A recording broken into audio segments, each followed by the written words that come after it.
지연아, 우리 이혼하자. 짧고 단도직입적인 한마디. 지연의 머릿속이 하얗게 비워졌어요. 순간 정적이 흘렀습니다. 지연은 태호의 얼굴을 멍하니 바라보다가 옆에 앉은 여자를 쳐다봤어요. 그 여자가 배를 쓰다듬으며 방긋 웃었습니다. 미안해요. 태호 씨가 저를 너무 사랑해서 임신을 해버렸네요. 호호. 마치 승리를 선언하듯 던진 말이었어요. 지연이 천천히 일어났습니다. 그리고 갑자기 양팔을 활짝 벌리며 빙글빙글 돌기 시작했어요. 좋아, 이혼하자. 태호와 내연녀의 입이 벌어졌습니다. 이건 예상한 반응이 아니었거든요. 지연은 계속 춤을 추며 노래하듯 말했어요. 만세, 드디어 자유다. 4년간 고생한 보상이 이거구나. 정말 고마워. 완전히 예상을 벗어난 반응에 태호가 당황해서 소리쳤습니다. 야, 너 미쳤어? 왜 이래? 미쳤다고? 아니야, 정신이 번쩍 들었어. 그런데 과연 지연이 정말 그렇게 기뻤을까요? 아니면 그 순간의 충격이 너무 커서 이상한 반응을 보인 걸까요? 이야기는 몇 개월 전으로 되돌아갑니다. 새벽 6시, 아직 도시가 완전히 깨어나기 전에 고요한 시간이었습니다. 박지연은 벌써 일어나 남편의 아침을 준비하고 있었습니다. 토스터에서 갓 구워진 식빵의 고소한 냄새가 퍼지고 커피포트에서는 김이 모락모락 올라왔죠. 윤태호가 단정하게 차려입고 식탁에 앉았습니다. 네이비 정장에 깔끔하게 메어진 넥타이, 그의 모습은 여전히 든든해 보였어요. 하지만 예전처럼 나누는 대화는 점점 줄어들고 있었죠. 지연아, 오늘 회의가 늦게 끝날 것 같아. 저녁은 같이 못할 것 같은데. 태호의 목소리에는 미안함보다는 피로가 배어 있었습니다. 지연은 실망보다는 이해하는 마음으로 고개를 끄덕였어요. 괜찮아요. 병원에서의 하루가 시작되었습니다. 간호사복을 입고 병동을 오가는 지연의 모습은 늘 성실했어요. 환자들 곁에서 체온을 재고 약을 나눠주고 때론 불안해하는 보호자들을 달래기도 했죠. 그런 그녀를 보며 동료 간호사 미영이 말했습니다. 지연 언니, 결혼한 지 벌써 4년이죠? 이제 슬슬 아기 소식 있을 때 되지 않았어요? 평범한 질문이었지만 지연의 마음에는 작은 바늘이 콕 찔리는 것 같았어요. 웃으며 대답했지만 그런 질문들이 최근 들어 부담스러워지고 있었습니다. 점심시간 병원 휴게실에서 선배 간호사들과 나누는 대화에서도 어김없이 그 이야기가 나왔죠. 우리 때는 결혼하면 바로 아이 가졌는데 요즘 젊은 사람들은 계획적이야. 맞아요. 그래도 너무 늦으면 안 되는데. 지연은 젓가락질을 멈추고 잠시 생각에 잠겼습니다. 태호와 아이에 대한 이야기를 제대로 해본 적이 언제였을까요? 처음에는 아직 둘만의 시간이 필요하다고 했던 그였는데 요즘은 그런 대화조차 뜸했어요. 오후 늦은 시간 중환자실에서 나온 지연은 복도 끝 작은 창가에 서서 하늘을 바라봤습니다. 구름 사이로 스며드는 햇살이 따뜻했어요. 오늘도 한 명의 환자가 회복되어 일반 병동으로 옮겨갔고 그 보호자가 눈물을 흘리며 고마워했던 순간이 떠올랐죠. 나도 언젠가는 누군가의 엄마가 될 수 있을까? 작은 속삭임처럼 중얼거린 그 말이 바람에 흩어져 갔습니다. 퇴근길 지연은 마트에 들러 태호가 좋아하는 돼지고기와 각종 채소를 샀어요. 김치찌개를 끓여주려고 했죠. 계산대 앞에선 젊은 부부가 아기용품을 사는 모습을 보며 가슴이 조금 아려왔습니다. 언제쯤 자신도 저런 설렘을 가질 수 있을까요? 집에 돌아온 지연은 앞치마를 두르고 부엌에 섰습니다. 양파를 썰며 눈물이 났지만 그게 양파 때문인지 마음 때문인지 구분할 수 없었어요. 보글보글 끓는 찌개 소리가 고요한 집안에 울려 퍼졌죠. 거실의 벽시계는 벌써 저녁 7시를 가리키고 있었습니다. 8시가 넘어서야 태호가 돌아왔어요. 문 열리는 소리에 지연은 반갑게 마중 나갔지만 태호는 피곤한 얼굴로 소파에 주저앉았습니다. 오늘 하루도 길었네. 고생했어요. 김치찌개 끓여놨는데 드실래요? 하지만 태호는 고개를 저었어요. 미안, 회사에서 늦게 먹고 와서. 배불러. 지연은 혼자 앉아 저녁을 먹었습니다. 정성껏 끓인 찌개는 맛있었지만 왠지 쓸쓸했어요. 태호는 소파에서 TV를 보며 맥주를 마시고 있었죠. 예전엔 함께 앉아 하루 있었던 일들을 나누곤 했는데 언제부터인가 그런 시간들이 줄어들고 있었습니다. 괜찮아. 신혼 때처럼 매일 달달할 수는 없는 거잖아. 지연은 스스로를 다독이며 설거지를 시작했어요. 밤 10시 침실에서 지연은 거울 앞에 앉아 얼굴에 크림을 바르고 있었습니다. 거울 속 자신의 모습이 왠지 지쳐 보였어요. 옆에서는 태호가 이미 잠들어 있었죠. 지연은 조심스럽게 침대에 누워 천장을 바라봤습니다. 어둠 속에서 들려오는 태호의 숨소리, 그리고 창밖에서 들려오는 도시의 작은 소음들. 모든 게 평범했지만 그 평범함 속에서 뭔가 놓치고 있는 건 아닌지 하는 생각이 들었어요. 우리도 곧 아이가 생기겠죠? 그럼 이 집이 더 따뜻해질 테고. 작은 희망을 품으며 지연은 눈을 감았습니다. 내일도 이런 하루가 이어지겠지만 언젠가는 더 좋은 날들이 올 거라 믿고 싶었어요. 3개월 전 어느 토요일 아침이었습니다. 지연은 부엌에서 정성스럽게 브런치를 준비하며 마음속으로 큰 결심을 다지고 있었어요. 더 이상 미룰 수 없어. 이제는 정말 준비해야 해. 계란을 부치는 손길에서도 설렘이 느껴졌죠. 오늘은 태호에게 중요한 제안을 할 날이었거든요. 식탁에 앉은 태호는 늘 그렇듯 태블릿으로 주말 뉴스를 보고 있었습니다. 지연은 따뜻한 커피를 그 앞에 놓으며 조심스럽게 말을 꺼냈어요. 여보, 우리 부부 건강검진 한번 받아보는 게 어때요? 태호가 잠깐 태블릿에서 고개를 들었습니다. 임신 준비도 할 겸 미리 확인해 보면 좋잖아요. 태호는 별로 관심 없다는 표정으로 대답했어요. 굳이? 우리 둘 다 멀쩡한데. 하지만 지연은 포기하지 않았습니다. 이미 마음속으로 계획을 세워둔 상태였거든요. 아이를 위해서라도 정확히 알아두는 게 좋아요. 요즘엔 다들 그렇게 한다던데. 잠시 생각하던 태호가 어깨를 으쓱하며 답했죠. 그래. 당신이 원하면 하자. 그 말에 지연의 마음이 환하게 밝아졌습니다. 겉으로는 차분함을 유지했지만 속으로는 벌써 설렘이 가득했어요. 드디어 아이를 향한 첫걸음을 떼는구나. 그 생각에 가슴이 두근거렸죠. 지연은 바로 그날 오후 부부 종합검진 예약을 잡았습니다. 검진 당일 두 사람은 함께 대학병원 종합검진센터로 향했어요. 아침 일찍부터 금식을 해야 했던 지연은 조금 힘들었지만 그보다는 기대감이 더 컸습니다. 병원 로비에 들어서자 하얀 벽과 깔끔한 분위기가 눈에 들어왔어요. 지연에게는 익숙한 공간이었지만 오늘은 환자가 아닌 예비 엄마로 온 것이 특별했죠. 접수대에서 서류를 받아들고 대기실로 향했습니다. 지연은 문진표를 받아들고 꼼꼼히 작성하기 시작했어요. 생리주기는 어떤지, 과거에 큰 병을 앓은 적이 있는지, 현재 복용 중인 약은 있는지, 하나하나가 다 소중했습니다. 반면 태호는 대충 몇 개만 체크하고는 금세 지루하다는 듯 스마트폰을 꺼냈죠. 박지현님, 체열실로 오세요. 간호사의 부름에 지연이 먼저 일어났습니다.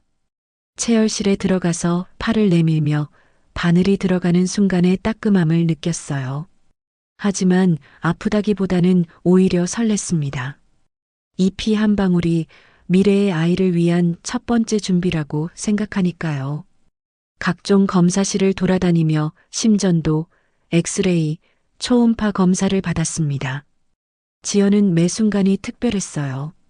초음파를 받으며 의사 선생님이 화면을 보여주실 때마다 언젠가는 이 자리에서 아기의 심장 소리를 들을 수 있을 거라는 상상에 잠겼죠. 복도를 걸으며 마주치는 임산부들의 모습도 부러웠습니다. 부인과 검사를 받을 차례가 되었어요. 지연은 긴장하면서도 기대했습니다. 의사 선생님이 설명해 주는 걸 들으며 그녀는 머릿속으로 아기 방을 상상하고 있었어요. 노란색 벽지에 작은 침대, 그리고 모빌이 달려있는 모습까지 모든 게 꿈 같았죠. 검사가 모두 끝나고 나서 두 사람은 병원 카페에 앉았습니다. 결과는 언제 나온다고 했지? 태호가 아이스 아메리카노를 마시며 물었어요. 일주일 후요. 그때 다시 와서 결과 상담받으면 돼요. 지연은 따뜻한 차를 마시며 대답했습니다. 목소리에 기대감이 살짝 배어 있었죠. 그럼 당신이 스케줄 맞춰서 예약 잡아. 태호는 여전히 무심했지만 지연은 그런 그를 이해했어요. 남자들은 이런 일에 대해 여자들만큼 민감하지 않으니까요. 중요한 건 함께 검사를 받았다는 사실 자체였습니다. 집으로 돌아오는 길, 지연은 버스 창밖을 바라보며 생각에 잠겼어요. 공원에서 뛰어노는 아이들, 유모차를 밀고 산책하는 젊은 부부들. 모든 것이 희망적으로 느껴졌습니다. 이제 정말 시작이야. 우리도 곧 저런 행복한 가족이 될 거야. 그날 밤 지연은 침대에 누워 작은 기도를 올렸어요. 부디 좋은 결과가 나오길. 그래서 건강한 아기를 가질 수 있게 해주세요. 옆에서는 태호가 벌써 깊이 잠들어 있었죠. 지연은 그의 잠든 얼굴을 바라보며 미소를 지었습니다. 일주일 후면 모든 게 확실해질 거예요. 하지만 지연은 그때 알지 못했습니다. 일주일 후 받게 될 그 결과가 자신의 인생을 완전히 뒤바꿔 놓을 충격적인 진실을 담고 있다는 사실을, 그리고 그 진실이 결국 오늘의 그 황당한 반응으로 이어질 거라는 걸 말이에요. 일주일 후 하늘이 회색빛으로 흐린 아침이었습니다. 지연은 병원으로 향하는 버스에 홀로 앉아 있었어요. 어젯밤 태호가 말했죠. 내일 회의가 길어져서 못 갈 것 같아. 미안하지만 당신이 좀 받아와. 무심하게 던진 한마디였지만 지연에게는 왠지 서운했습니다. 그래도 결과를 빨리 확인하고 싶었기에 혼자서라도 가기로 했어요. 병원 접수 창구에서 두꺼운 하얀 봉투를 건네받았습니다. 박지연, 윤태호 두 사람의 이름이 나란히 적힌 봉투가 예상보다 무겁게 느껴졌어요. 지연의 손끝이 미세하게 떨렸습니다. 왜인지 불안한 예감이 들었거든요. 병원 1층 카페 구석진 자리에 앉아 조심스럽게 봉투를 열었어요. 두 장의 검사 결과지가 들어 있었습니다. 먼저 자신의 것부터 펼쳐보았죠. 혈액 검사, 소변 검사, 부인과 검사. 모든 수치가 정상 범위 안에 있었어요. 이상 소견 없음이라는 문구가 선명했습니다. 안도의 한숨을 쉬며 태호의 결과지를 펼쳤습니다. 그런데 그 순간 지연의 눈동자가 한 곳에 고정되었어요. 정액 검사 결과 부분에 빨간 글씨로 표시된 문구가 있었거든요. 무정자증이라는 단어가 선명하게 찍혀 있었습니다. 카페의 소음이 갑자기 멀어지는 것 같았습니다. 지연은 눈을 몇 번이고 비비며 다시 확인했지만 그 무정자증이라는 단어는 여전히 그 자리에 있었어요. 손에 든 종이가 바스락거리는 소리가 유독 크게 들렸습니다. 이게 정말일까? 작은 목소리로 중얼거렸지만 현실을 부정할 수는 없었죠. 갑자기 머릿속이 하얗게 비워지는 듯 했어요. 지난 4년간의 기억들이 파편처럼 스쳐 지나갔습니다. 결혼 초기에 아직 우리끼리만 있자던 태호의 말, 주변에서 아이 이야기를 할 때마다 보이던 그의 어색한 표정, 임신에 대한 대화를 슬쩍 피하던 모습들, 모든 퍼즐이 맞춰지는 것 같았어요. 지연의 가슴이 답답해졌습니다. 분노인지 배신감인지 알 수 없는 감정이 복받쳤어요. 동시에 태호에 대한 연민도 들었습니다. 그가 이 사실을 알고 있었다면 얼마나 괴로웠을까? 아니면 정말 모르고 있는 걸까? 수많은 의문이 머릿속을 맴돌았죠. 카페에 앉아 있을 수가 없었어요. 지연은 결과지를 가방 깊숙이 넣고 자리에서 일어났습니다. 거리를 걸으며 깊은 숨을 들이마셨지만 가슴속 답답함은 쉽게 가시지 않았어요. 이걸 태호에게 어떻게 말하지? 말해야 하는 걸까? 아니면 끝없는 고민이 시작되었습니다. 그날 저녁 평소처럼 집에 돌아온 태호는 소파에 주저앉으며 넥타이를 풀었어요. 오늘 회의가 정말 길었네. 결과는 어땠어? 별 문제 없었지? 태호의 무심한 질문에 지연의 심장이 쿵 내려앉았습니다. 그는 정말 아무것도 모르는 것 같았어요. 지연은 잠시 말을 잇지 못했습니다. 목구멍이 메어오는 것 같았거든요. 간신히 목소리를 낸 것은 몇 초 뒤였어요. 응, 내 쪽은 괜찮다고 하네. 그래, 다행이다. 고생했어. 태호는 그렇게 대답하고는 TV 리모컨을 집어들었습니다. 마치 아무 일도 없었다는 듯이 말이에요. 지연은 부엌으로 향하며 주먹을 꽉 쥐었습니다. 가슴속에서 복잡한 감정들이 뒤엉켜 있었어요. 분노, 실망, 연민, 그리고 깊은 허탈감까지. 저녁 준비를 하는 손길이 평소와 달리 무겁게 느껴졌습니다. 저녁 식탁에서 태호는 평소와 다름없이 일상적인 이야기를 했어요. 내일은 좀 일찍 들어올 수 있을 것 같아. 지연은 고개만 끄덕였습니다. 입맛이 없어서 젓가락질만 하고 있었거든요. 태호는 그런 그녀의 변화를 눈치채지 못했어요. 밤이 깊어져 잠자리에 들었지만 지연은 좀처럼 잠이 오지 않았습니다. 옆에서는 태호가 이미 깊이 잠들어 있었어요. 어둠 속에서 지연은 천장을 바라보며 생각에 잠겼습니다. 이 사실을 말하면 우리 관계는 어떻게 될까? 태호는 어떤 반응을 보일까? 새벽이 되어서야 지연은 눈을 감을 수 있었어요. 하지만 꿈속에서도 그 무정자증이라는 단어가 따라다녔습니다. 그리고 그때는 몰랐죠. 이 비밀을 혼자 간직한 채로 살아가야 할 긴 시간들이 기다리고 있다는 걸. 그리고 그 시간들이 결국 오늘의 그 예상치 못한 해방감으로 이어질 거라는 사실을 말이에요. 그날 이후 박지연의 세상이 완전히 달라졌습니다. 같은 집, 같은 침실, 같은 식탁이었지만 모든 것이 새로운 의미로 다가왔어요. 아침에 출근 준비를 하는 윤태호의 모습조차 낯설게 느껴졌습니다. 그는 여전히 단정한 셔츠를 입고 평소와 다름없이 커피를 마셨죠. 하지만 지연의 눈에는 그의 손동작 하나, 표정 하나까지도 예전과 달리 보였어요. 거울을 보며 넥타이를 매는 태호를 지켜보던 지연은 문득 궁금해졌습니다. 저 사람은 정말 아무것도 모르는 걸까? 아니면 알면서도 모르는 척하는 걸까? 무정자증이라는 진단을 받았다면 설마 본인이 전혀 눈치채지 못했을 리는 없을 텐데.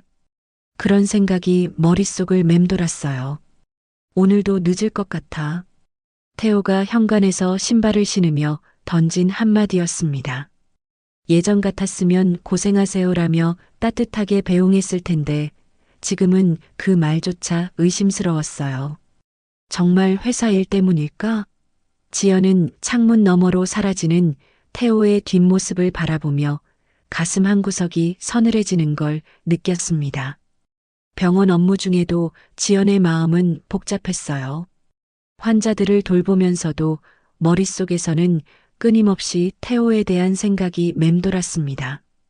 특히 임신부 병동을 지날 때면 가슴이 더욱 아려왔어요. 나는 평생 저런 행복을 느낄 수 없는 건가? 그리고 태호는 정말 아무것도 모르는 걸까? 퇴근 후 집에 돌아온 태호는 늘 피곤하다며 곧장 샤워를 하러 갔습니다. 지연은 그가 벗어놓은 옷을 정리하면서 무심코 주머니를 확인했어요. 그리고 그 안에서 낯선 것을 발견했습니다. 고급 레스토랑 영수증이었죠. 날짜를 확인해 보니 지난주였고 금액으로 봐서는 2명이 식사한 것 같았습니다. 지연의 손이 떨렸어요. 태호는 그날 회사 야근이라고 했었는데 영수증의 시간은 저녁 8시였습니다. 여보, 지난주 화요일에 뭐 했어요? 샤워에서 나온 태호에게 조심스럽게 물어봤죠. 화요일? 회사에서 야근했는데.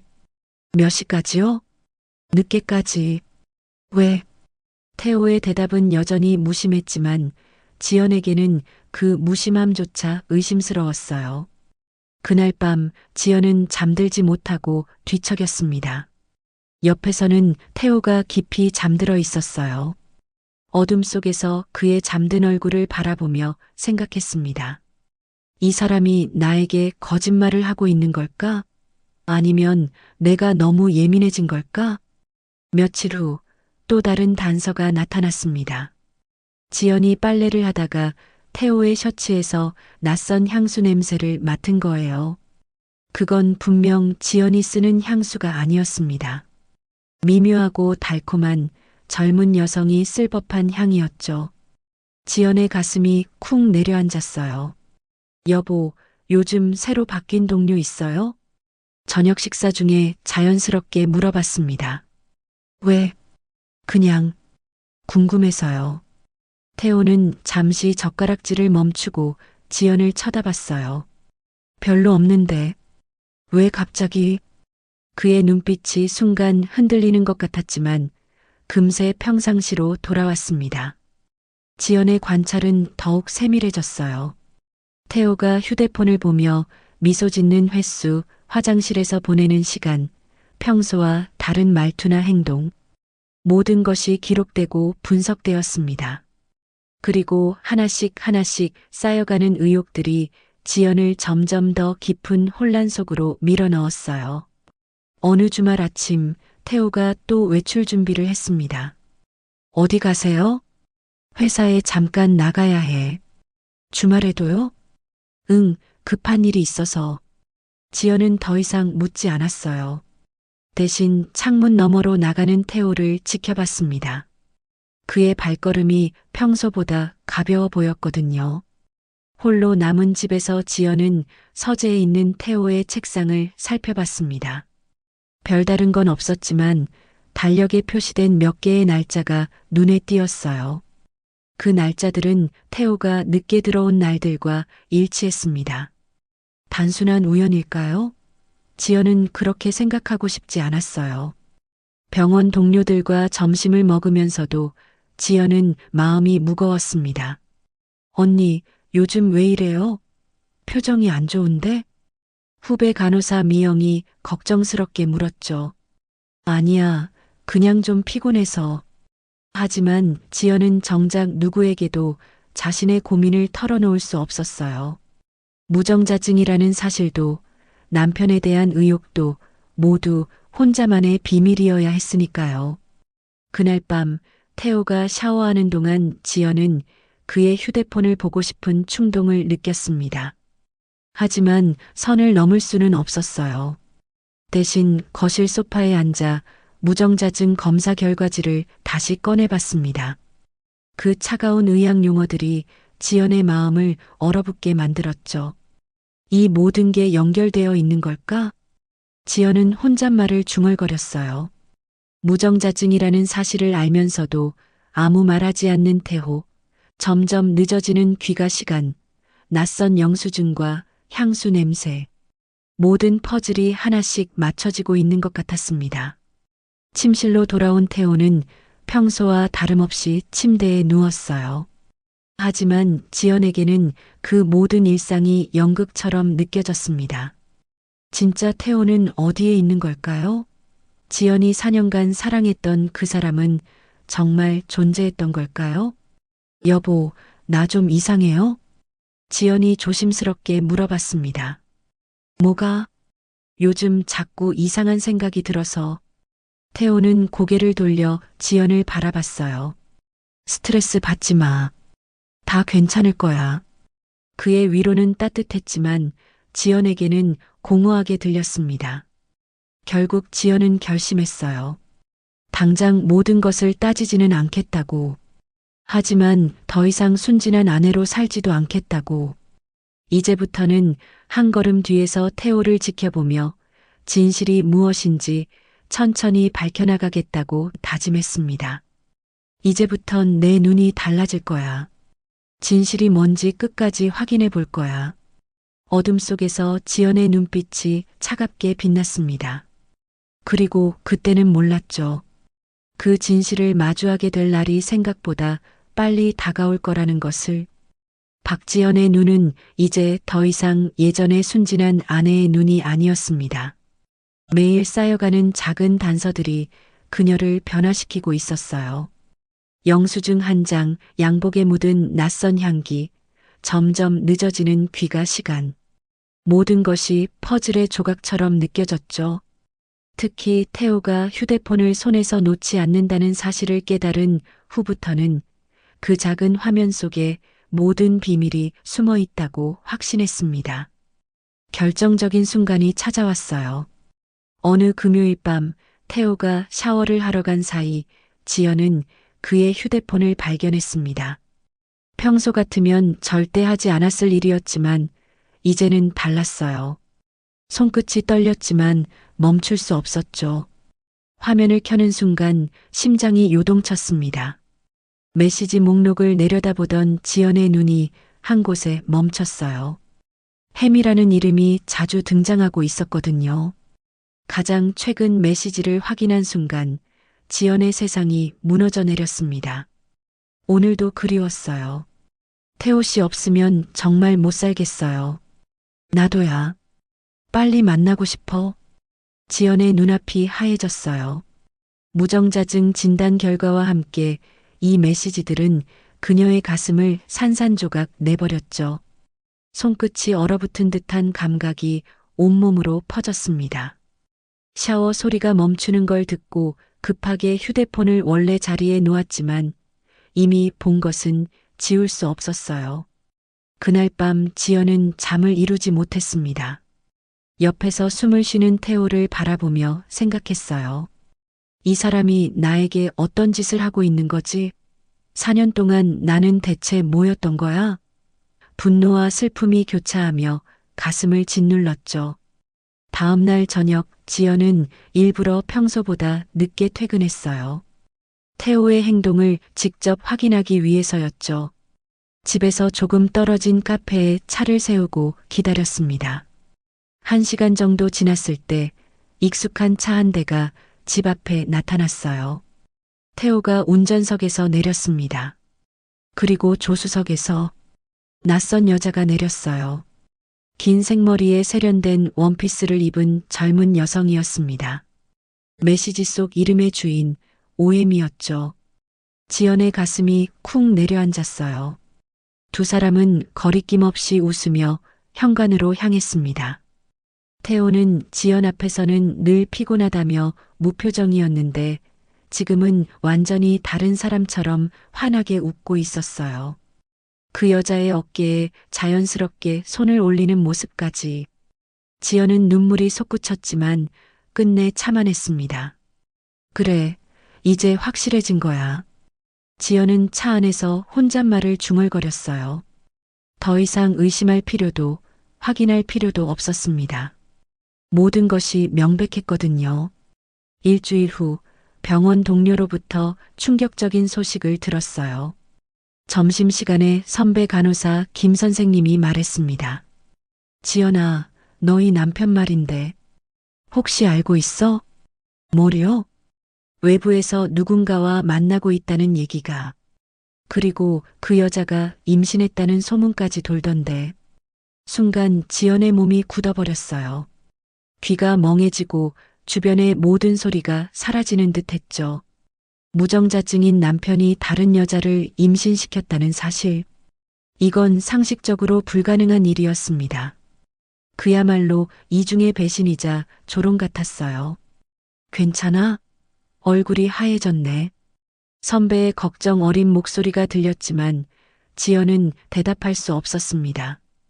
그날 오후 내내 지연은 멍한 상태로 일했어요. 환자들을 돌보면서도 머릿속은 온통 그 충격적인 소식으로 가득했습니다. 무정자증인데 어떻게 임신이 가능하지? 검사 결과가 잘못된 걸까? 아니면 수많은 생각이 꼬리에 꼬리를 물었죠. 퇴근 후 집에 돌아온 지연은 태호를 바라보며 차가운 눈빛으로 속으로 되뇌었습니다. 태호는 여전히 소파에 앉아 태연하게 TV를 보고 있었어요. 저 사람이 나한테 어떤 거짓말을 하고 있는지 이제 똑똑히 알겠어. 더 이상 속지 않겠다는 다짐이 가슴 깊숙이 자리 잡았죠. 그날 밤 태호가 잠든 후 지연은 거실에 혼자 앉아 있었어요. 서랍에서 무정자증 검사 결과지를 꺼내 다시 한번 확인했습니다. 분명히 무정자증이라고 적혀 있었어요. 그런데 어떻게 다른 여자를 임신시킬 수 있단 말인가요? 갑자기 한 가지 가능성이 떠올랐습니다. 설마 검사 결과를 바꿔친 건 아니겠지? 하지만 그건 불가능했어요. 지연이 직접 병원에서 받아온 봉투였으니까요. 그렇다면 다른 가능성이 있을까요? 며칠 후 지연은 인터넷으로 무정자증에 대해 자세히 찾아봤어요. 그리고 놀라운 사실을 발견했습니다.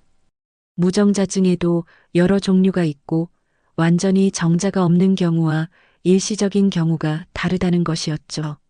하지만 태호의 검사 결과는 명확했습니다. 그때 또 다른 가능성이 스쳐갔어요. 혹시 그 여자의 아이가 태호 아이가 아닐 수도.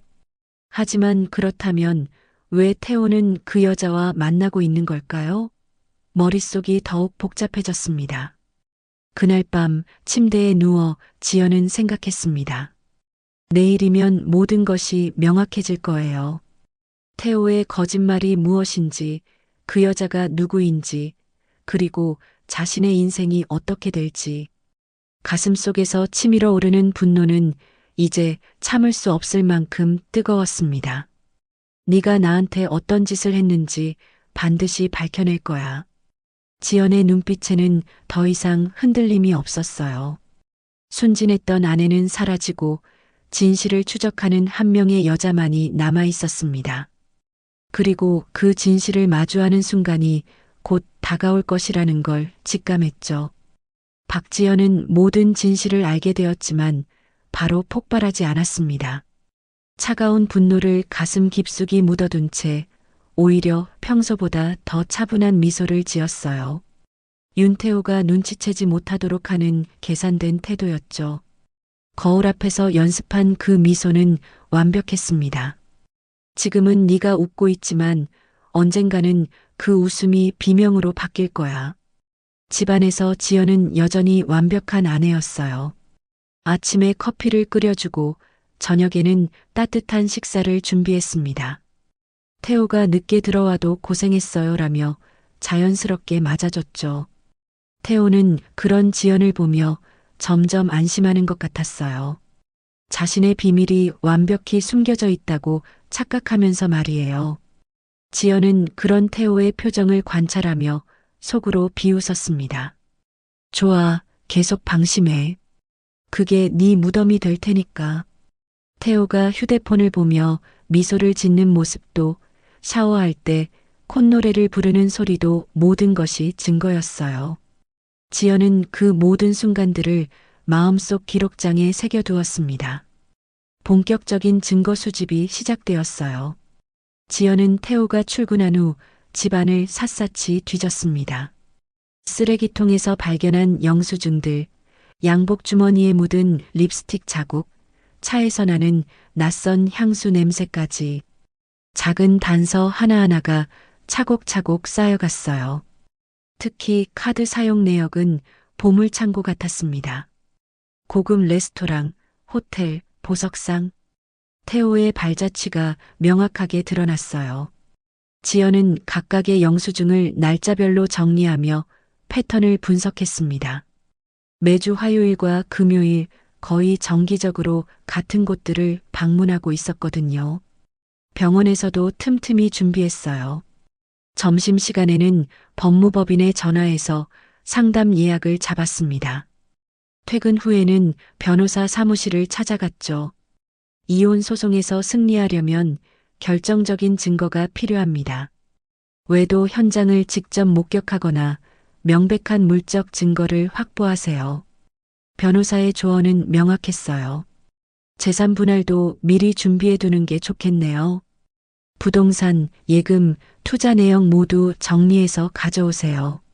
지연은 꼼꼼히 메모했습니다. 법적 전쟁을 위한 무기들이 하나씩 준비되고 있었어요. 경제적 독립을 위한 작업도 시작했어요. 지연은 태호 몰래 자신만의 통장을 개설했습니다.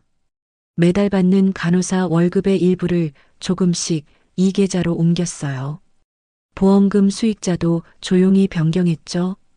언젠가 다가올 그날을 위한 경제적 기반을 차근차근 마련해 나갔습니다. 지연의 책상 서랍에는 두꺼운 파일이 생겼어요. 이혼 준비라고 적힌 그 파일에는 각종 증거 자료들이 날짜 순으로 정리되어 있었습니다.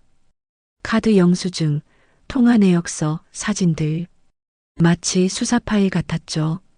태호와 오해미는 시간이 갈수록 더욱 대담해졌어요. 태호는 집에서도 당당하게 그 여자와 통화했고 때로는 웃음소리까지 들려왔습니다. 지연은 그런 모습을 보며 가슴이 찢어지는 듯 했지만 표정은 흐트러뜨리지 않았어요. 어느 날은 태호의 차에서 여성용 헤어핀을 발견하기도 했죠. 분명 지연 것이 아니었어요. 지연은 그 헤어핀을 조심스럽게 봉투에 담아 증거 파일에 추가했습니다. 이제 물적 증거까지 확보한 셈이었어요. 지연은 스스로를 단련했습니다. 마음속으로는 매일 울고 분노했지만 겉으로는 평온을 유지했어요. 오히려 병원 동료들은 지연 씨, 요즘 더 밝아 보인다고 말할 정도였죠. 하지만 그 미소 뒤에는 차가운 복수 계획이 숨어 있었습니다. 사설 탐정 고용도 고려해 봤어요. 전문가의 도움을 받으면 더 확실한 증거를 잡을 수 있을 테니까요.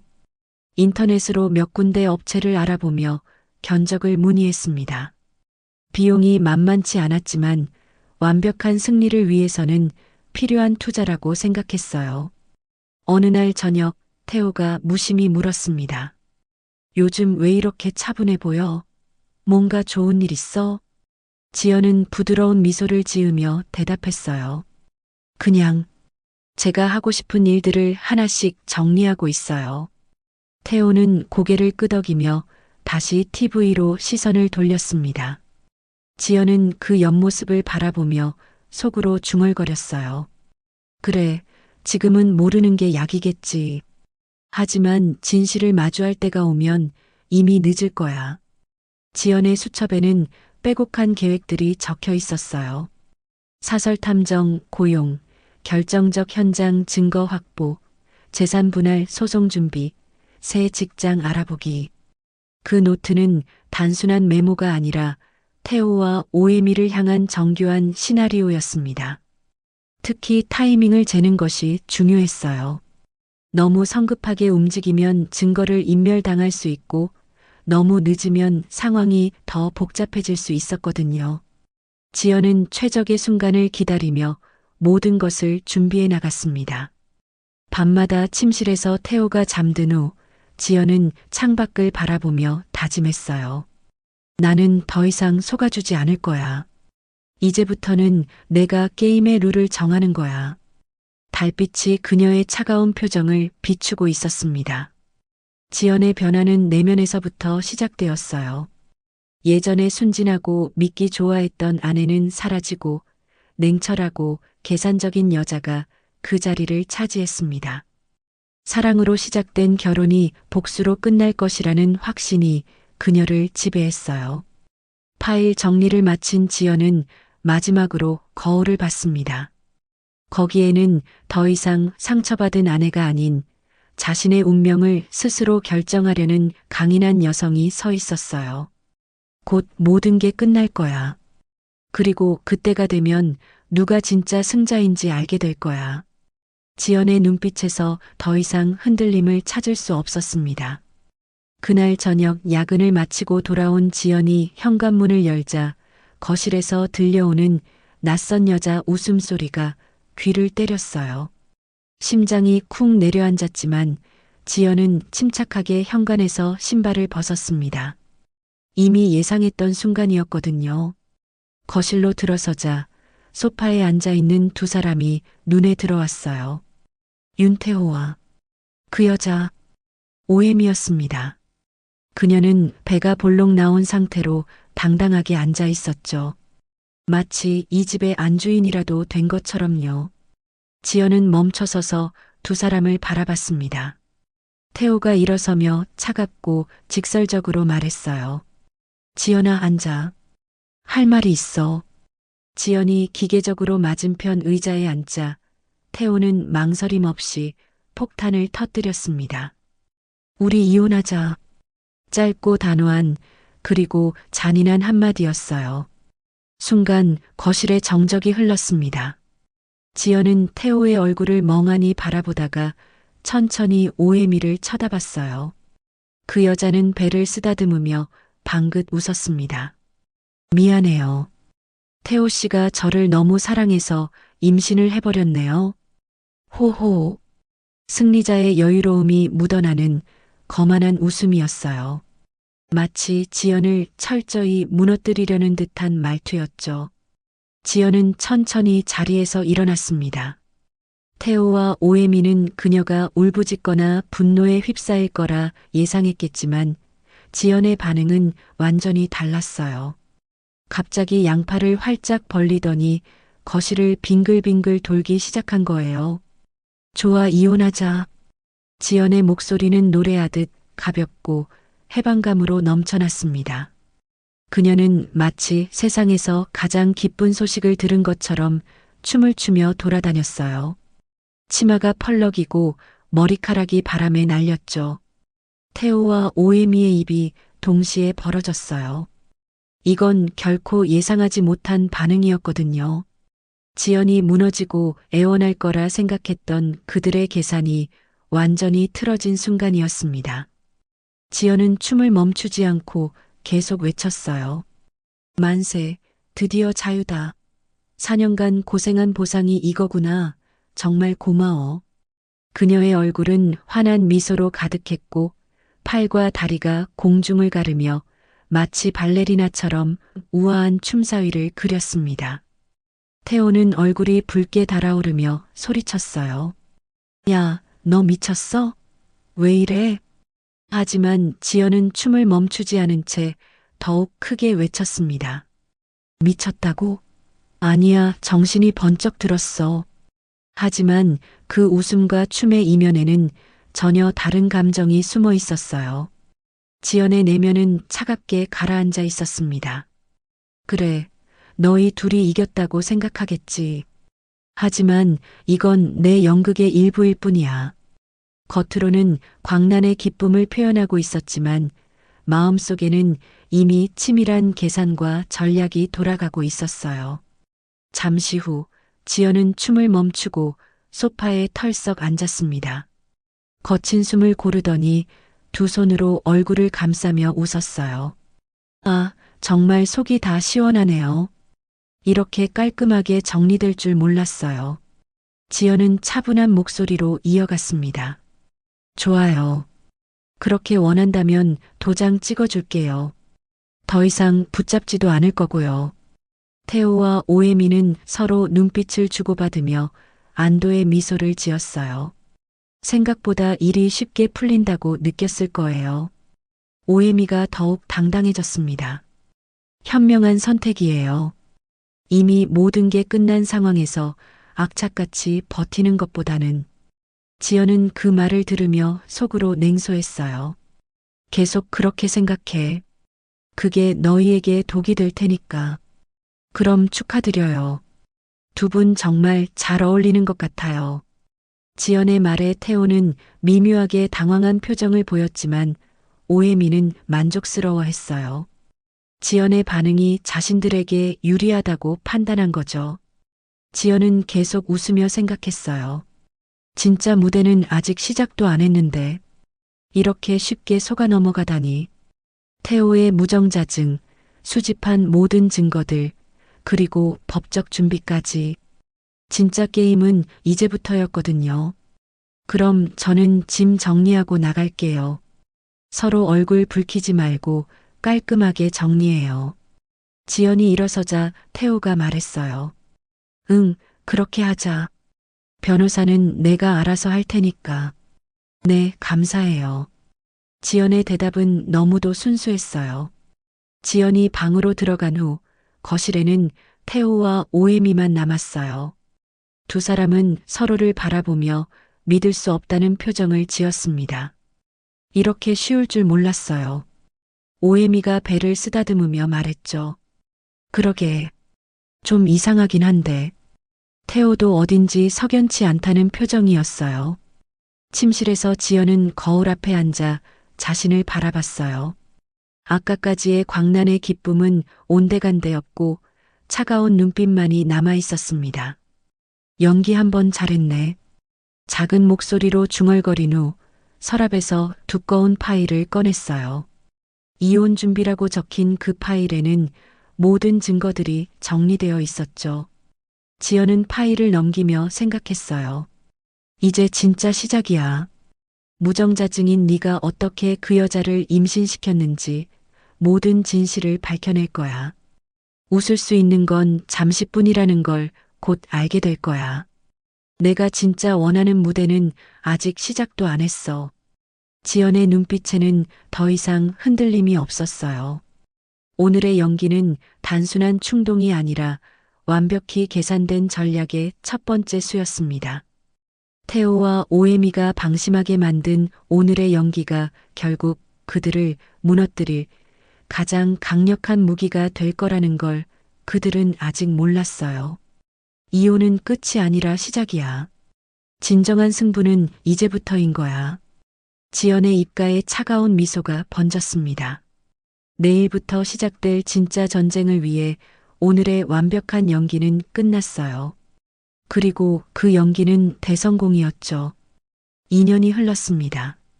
서울 시내 한 고급 호텔의 연회장은 화려한 색색의 풍선과 장식으로 가득했어요. 아이의 첫 돌잔치를 축하하러 온 하객들이 북적거렸죠. 아는 얼굴들이 대부분이었습니다. 태호의 회사 동료들, 친구들, 그리고 양가 친척들까지 모두들 웃음을 띠고 축하 인사를 나누고 있었어요. 그때 연회장 입구에 한 여성이 나타났습니다. 단정한 검은색 원피스를 입고 조용히 들어서는 박지현이었어요. 사람들은 잠시 술렁거렸습니다. 몇몇은 놀란 표정으로 서로 눈빛을 주고받았죠. 저 사람, 태호 씨 전부인 아니야? 설마, 여기 왜 온 거야? 작은 속삭임들이 여기저기서 들려왔어요. 무대 중앙에는 윤태호와 오혜미가 아기를 안고 서 있었습니다. 태호는 값비싼 정장을 말끔히 차려입었고 오혜미는 화려한 핑크색 드레스로 모든 시선을 끌고 있었어요. 아기는 한복을 곱게 차려입고 두 사람의 품에서 해맑게 웃고 있었죠. 안녕하세요, 여러분. 오늘 저희 소중한 아이의 첫 돌잔치에 참석해 주셔서 정말 감사합니다. 태호가 마이크를 잡고 인사했어요. 그의 목소리는 자신감으로 가득했습니다. 이렇게 많은 분들이 축하해 주셔서 정말 행복합니다. 앞으로도 저희 가족을 지켜봐 주세요. 오혜미도 밝은 미소로 이어받았습니다. 정말 감사해요. 저희 아기가 건강하게 첫 돌을 맞이할 수 있게 되어서 너무 기뻐요. 그녀는 아기의 뺨에 뽀뽀하며 행복해 보였어요. 하객들은 박수를 치며 축하했습니다. 지연은 뒤쪽에서 조용히 그 모습을 지켜봤어요. 얼굴에는 미소가 번져 있었지만 그 눈빛은 차갑게 빛나고 있었습니다. 가슴속에서는 심장이 빠르게 뛰고 있었어요. 오늘이 바로 지난 2년간 준비해온 그날이었거든요. 사회자가 나와서 행사를 본격적으로 시작하려던 그때 지연이 천천히 앞으로 걸어나갔습니다. 하객들의 시선이 모두 그녀에게 쏠렸어요. 무대 위에 태호와 오해미도 지연을 발견하고는 순간 당황한 기색을 보였습니다. 지연 씨, 여기가 어딘데 나와요? 태호가 마이크에서 입을 멀리하고 낮은 목소리로 경고했어요. 하지만 지연은 태연하게 무대로 올라갔습니다. 지연이 사회자에게 자연스럽게 마이크를 건네받았어요. 연회장이 순식간에 고요해졌습니다. 모든 사람의 시선이 그녀에게 집중되었죠. 여러분, 잠시 말씀드려도 될까요? 지연의 목소리는 떨림 없이 또렷했습니다. 저는 윤태호 씨의 전 부인 박지연입니다. 순간 연회장에 더 깊은 정적이 흘렀어요. 사람들은 숨죽이며 지연을 바라봤습니다. 오늘 이 자리에 온 건 단순히 축하하기 위해서가 아닙니다. 여러분께 꼭 알려드려야 할 진실이 있어서예요. 지연은 핸드백에서 조심스럽게 한 장의 종이를 꺼냈습니다. 2년 전 그날 태호의 종합검진 결과지였어요. 그 종이를 높이 들어 보이며 말했습니다. 이것은 윤태호 씨의 의료검진 결과입니다. 여기에는 중요한 사실이 기록되어 있어요. 태호의 얼굴이 순식간에 창백해졌어요. 그는 급하게 지연에게 다가가려 했지만 지연은 한 발 뒤로 물러서며 계속 말했습니다. 윤태호 씨는 무정자증 환자입니다. 의학적으로 아이를 가질 수 없는 상태라는 뜻이에요. 연회장이 완전히 얼어붙었어요. 하객들 사이에서 작은 숨소리와 놀람의 탄성만이 들렸습니다.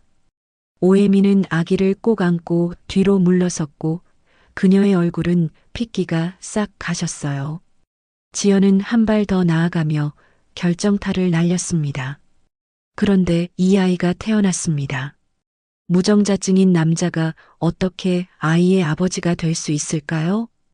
말을 마치며 지연은 오해미를 똑똑히 바라봤어요.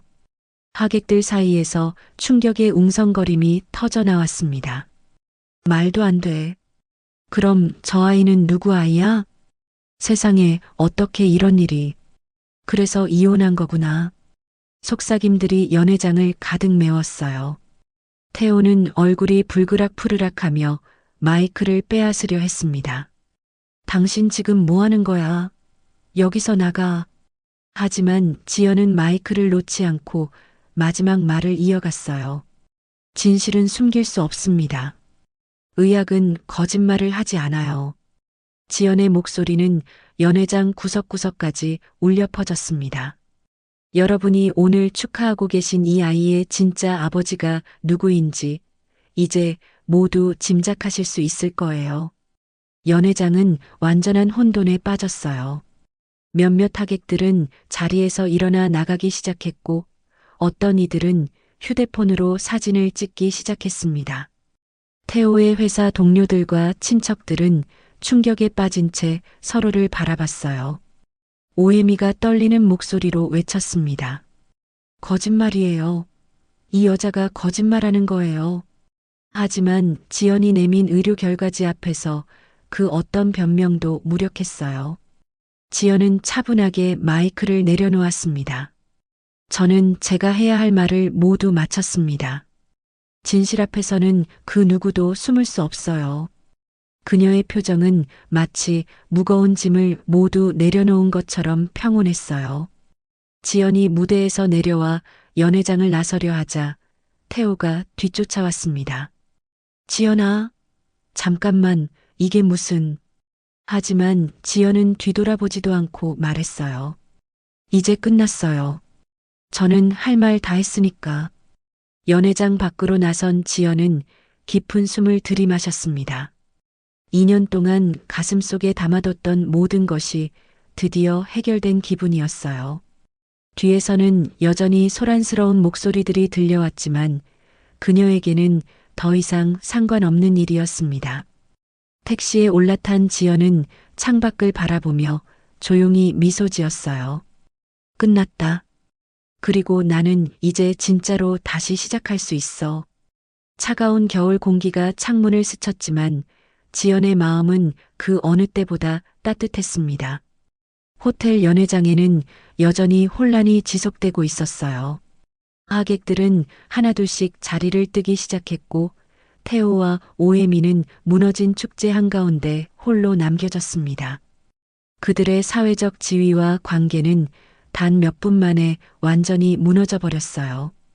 지연의 복수는 완성되었습니다. 2년간의 치밀한 준비와 기다림이 마침내 완벽한 결실을 맺은 순간이었어요. 그리고 이제 진짜 자유로운 삶이 그녀를 기다리고 있었습니다. 며칠 후 태호가 다니던 회사는 소문으로 시끄러웠습니다. 복도에서, 휴게실에서, 엘리베이터 안에서 직원들의 수군거림이 끊이지 않았어요. 진짜 아이 아버지가 아니라는 게 사실이야? 의료 결과까지 공개됐다던데. 어떻게 그런 일이 가능해? 태호는 사무실에서 고개를 들 수 없었어요. 동료들의 시선이 따가웠고 뒷담화 소리가 귓가에 계속 맴돌았습니다. 회의 시간에도 집중할 수 없었고 클라이언트들 앞에서도 위축되는 모습을 보였어요. 회사의 신뢰는 바닥으로 떨어졌습니다.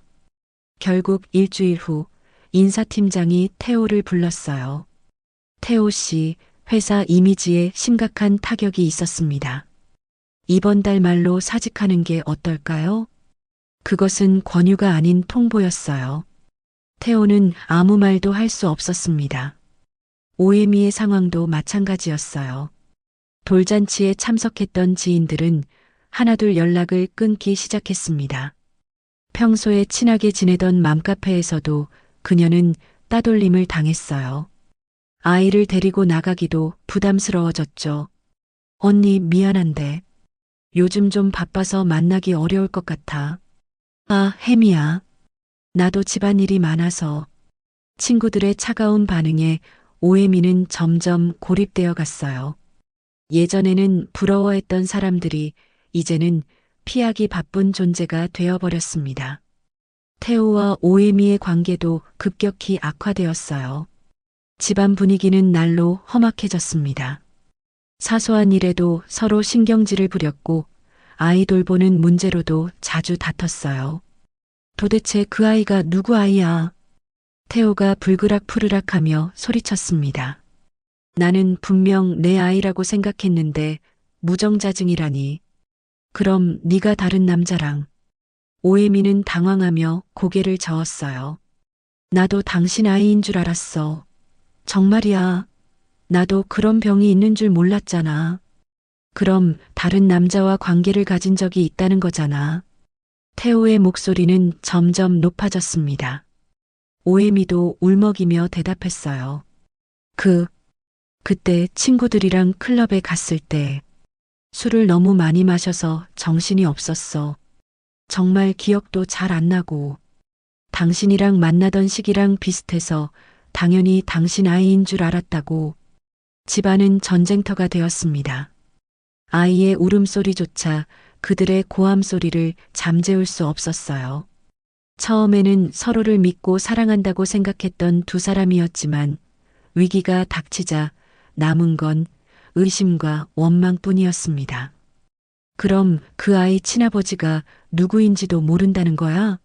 클럽에서 만난 남자? 태호가 벽을 주먹으로 치며 외쳤습니다. 나도 몰라. 정말 몰라. 그냥 한 번뿐이었고 이름도 기억 안 나고 당신 아이라고 확신했었다고. 오해미는 울음을 터뜨리며 소리쳤어요. 서로를 향한 불신과 배신감만 깊어져 갔어요. 둘 다 무정자증이라는 사실을 모른 채 임신을 당연하게 받아들였던 과거가 이제는 서로를 의심하게 만드는 독이 되어버렸습니다. 두 사람 사이의 거리는 점점 멀어져만 갔어요. 이 소식은 SNS를 통해 빠르게 퍼져나갔습니다. 돌잔치에 참석했던 누군가가 올린 글이 순식간에 화제가 되었어요.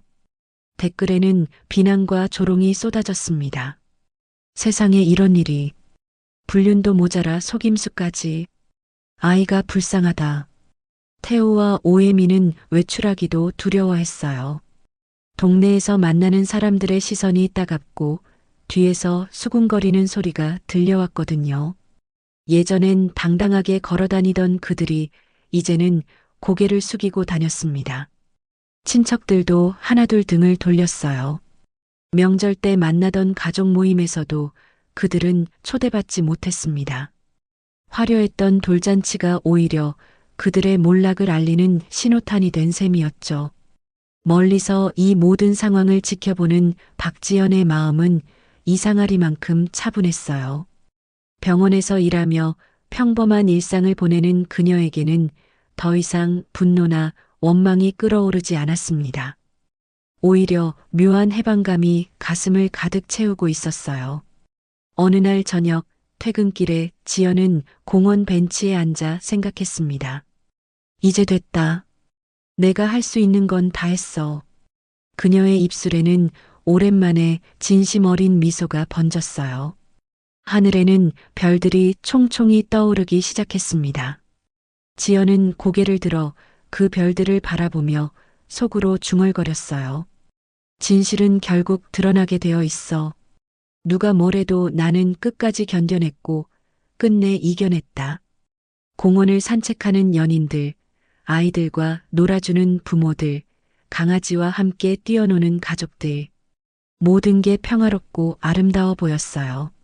지연은 이제 그런 일상의 소중함을 다시 느낄 수 있었습니다. 집으로 돌아가는 길에 지연은 새로운 다짐을 했어요. 복수는 끝났으니 이제 진짜 자신의 행복을 찾아야겠다고 말이에요. 그동안 미뤄뒀던 꿈들, 만나고 싶었던 사람들, 가보고 싶었던 곳들, 모든 게 가능해 보였습니다. 한편 태호와 오해미는 여전히 서로를 원망하며 싸우고 있었어요. 한때 사랑한다고 믿었던 두 사람은 이제 서로의 적이 되어버렸습니다. 지연의 한 번의 진실 폭로가 그들의 모든 것을 무너뜨린 거예요. 이혼하자. 결국 태호가 먼저 말을 꺼냈습니다. 그래, 나도 더 이상 못 참겠어. 오해미도 동의했어요. 두 사람에게는 더 이상 함께할 이유가 없었습니다. 이제 박지연의 복수는 완전히 끝났어요. 윤태호와 오해미의 몰락은 돌이킬 수 없었고 그들의 관계도 완전히 붕괴되었습니다. 지연은 더 이상 그들에게 얽매이지 않았어요. 지연은 침실에서 오래된 일기장을 꺼냈습니다. 그 안에는 고통스러웠던 지난날들이 빼곡히 적혀 있었어요. 하지만 이제는 그 페이지들을 넘기며 웃을 수 있었습니다. 새 일기장을 펼치며 지연은 첫 페이지에 썼어요. 새로운 시작. 이제 나는 진짜 자유다. 과거는 과거로 남겨둔 채 앞으로의 삶을 위해 새로운 페이지를 열 준비가 되어 있었습니다. 복수의 끝은 곧 새로운 인생의 시작이었어요. 돌잔치 사건 이후 6개월이 흘렀습니다. 윤태호와 오해미의 몰락은 이미 사람들 사이에서 회자되는 이야기가 되었고 그들의 이름은 더 이상 존중받지 못했어요. 반면 박지연은 조용히 그러나 단단하게 자신의 삶을 재건해가고 있었습니다. 마치 오랜 겨울 끝에 봄을 맞이하는 나무처럼 말이에요. 병원 복도를 걸어가는 지연의 모습이 예전과 달라졌어요. 걸음걸이에 탄력이 생겼고 얼굴에는 자연스러운 미소가 머물렀습니다. 환자들과 대화할 때도 진심 어린 따뜻함이 느껴졌죠. 특히 회복 중인 환자들을 돌볼 때의 그녀는 마치 빛이 나는 것 같았어요. 중환자실에서 나온 할머니 환자의 손을 잡고 지연이 말했습니다. 할머니, 이제 많이 좋아지셨어요. 걱정하지 마세요. 할머니는 지연의 손을 꼭 잡으며 눈물을 글썽였어요. 간호사님 덕분이에요. 정말 고마워요. 그런 지연을 바라보며 동료 간호사들은 감탄했습니다. 지연 언니 요즘 정말 달라 보여요. 얼굴에 빛이 나네요. 후배 간호사 미영이 말하자 지연은 부드럽게 웃었어요. 제가 저를 돌보기 시작해서 그런가 봐요. 퇴근 후 지연은 오랜만에 혼자만의 시간을 계획했어요. 오래전부터 가고 싶었던 동해안의 작은 바닷가 마을로 주말 여행을 떠났습니다. 기차 창 밖으로 스쳐가는 풍경들이 마치 지나간 시간들을 정리해주는 것 같았어요. 해변가 작은 펜션에서 하룻밤을 보낸 지연은 일출을 보기 위해 새벽에 나왔어요. 수평선 너머로 떠오르는 태양을 바라보며 깊은 숨을 들이마셨습니다. 파도 소리와 갈매기 울음소리가 마음을 정화시켜주는 것 같았죠. 저녁 노을 시간, 지연은 해변 벤치에 앉아 붉게 물든 하늘을 바라봤어요. 바람에 머리카락이 흩날렸지만 그녀의 미소는 평온했습니다. 이제야 내가 진짜 살아있다는 걸 느끼네요. 작은 목소리로 중얼거린 그 말에는 깊은 감사가 담겨 있었어요. 집으로 돌아온 지연은 새로운 취미들을 시작했습니다. 오래전에 그만뒀던 수채화를 다시 시작했고 요리 수업에도 등록했어요. 혼자 보내는 시간이 많아졌지만 그 고독은 더 이상 외롭지 않았습니다. 오히려 스스로와 대화하며 진짜 자신을 발견해가는 소중한 시간이었죠. 어느 토요일 오후 지연은 동네 작은 카페에서 책을 읽고 있었어요. 창가 자리에 앉아 따뜻한 햇살을 받으며 페이지를 넘기는 시간이 행복했습니다. 그때 누군가 조심스럽게 말을 걸었어요. 지연아, 정말 지연이 맞지? 고개를 들어보니 대학교 선배인 김민수가 서 있었어요. 의대를 나와 현재는 소아과 전문의로 일하고 있는 그였습니다. 오랜만에 보는 얼굴이었지만 반가웠어요. 민수 선배, 정말 오랜만이에요. 민수는 지연의 맞은편에 앉으며 따뜻하게 웃었습니다. 어떻게 지냈어? 들리는 소식들이 많이 힘들었을 것 같은데. 지연은 잠시 멈칫했지만 곧 담담하게 대답했어요. 네, 힘든 시간이었지만 이제는 괜찮아요. 오히려 더 단단해진 것 같아요. 두 사람은 커피를 마시며 오랜 시간 이야기를 나눴어요. 대학 시절 추억부터 시작해서 현재의 일상까지 자연스럽게 대화가 흘러갔습니다. 지연은 오랜만에 마음이 편안해지는 것을 느꼈어요. 누군가와 이렇게 웃으며 대화를 나누는 시간이 이렇게 따뜻할 수 있다는 걸 새삼 깨달았죠. 지연이 정말 많이 달라 보여. 예전보다 훨씬 밝고 자신감 있어 보인다. 민수의 진심 어린 말에 지연은 미소 지었어요. 감사해요. 저도 그런 것 같아요. 이제야 진짜 제가 원하는 삶이 뭔지 알 것 같거든요. 헤어지기 전 민수가 조심스럽게 물었습니다. 시간 되면 가끔 만나서 커피라도 마실까? 동네도 가깝고 서로 의료계에서 일하니까 할 이야기도 많을 것 같은데. 지연은 잠시 망설이다가 고개를 끄덕였어요. 좋아요. 그럼 연락드릴게요. 집으로 돌아오는 길, 지연의 발걸음은 예전보다 가벼웠어요. 민수와의 만남이 특별한 의미가 있다고 생각하지는 않았지만 그 안에서 묘한 희망을 느꼈습니다. 자신도 다시 누군가와 자연스러운 관계를 만들어갈 수 있다는 가능성 말이에요. 그날 밤 지연은 일기장을 펼쳤었어요. 오늘 선배를 만났다. 오랜만에 마음이 따뜻해지는 대화였다. 나도 여전히 사람과의 소통을 갈망하고 있었구나. 그리고 그것이 가능하다는 걸 알았다. 며칠 후 민수에게서 문자가 왔어요. 이번 주말에 시간 되면 맛있는 브런치 집 알려줄게. 혼자 가기 아까운 곳이거든. 지연은 미소 지으며 답장을 보냈습니다. 좋아요. 기대할게요. 주말 브런치 자리에서 두 사람은 더욱 편안하게 대화를 나눴어요. 민수는 소아과에서 겪는 따뜻한 에피소드들을 들려줬고, 지연은 중환자실에서의 감동적인 순간들을 나눴습니다. 같은 의료인으로서 공감할 수 있는 이야기들이 많았어요.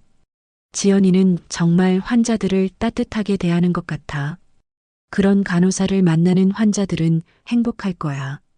민수의 진심 어린 칭찬에 지연은 얼굴이 살짝 붉어졌어요. 과찬이에요. 그냥 제가 할 수 있는 일을 하는 것뿐이에요. 헤어지며 민수가 말했어요. 다음엔 내가 좋아하는 전시회에 함께 가면 어떨까? 의료 관련된 과학 전시인데 흥미로울 것 같아. 지연은 자연스럽게 고개를 끄덕였어요. 좋아요. 기대되네요. 집으로 돌아오는 지하철 안에서 지연은 창밖을 바라보며 생각했어요. 나도 다시 사랑할 수 있을까? 여자로서의 행복을 다시 시작할 수 있을까? 그 질문에 대한 답은 아직 확실하지 않았지만 가능성만으로도 충분히 설레었어요. 어느 저녁 병원 옥상에서 석양을 바라보며 지연은 혼자 생각에 잠겼어요. 지난날의 상처는 여전히 흔적으로 남아 있었지만 그것이 더 이상 자신을 무너뜨리지는 않았습니다. 오히려 그 상처들이 자신을 더 강하고 지혜롭게 만들어줬다는 걸 깨달았어요. 진짜 승리는 상대를 무너뜨리는 게 아니었어요. 내 삶을 다시 웃게 만드는 것, 그게 바로 진정한 승리였죠. 그리고 이제는 여자로서의 행복도 다시 시작할 수 있을 것 같아요. 새로운 행복을 향해 나아가는 한 여자의 당당한 발걸음이었어요. 복수는 끝났고 이제 진짜 인생이 시작되는 거였죠. 여러분, 오늘 이야기는 어떠셨나요?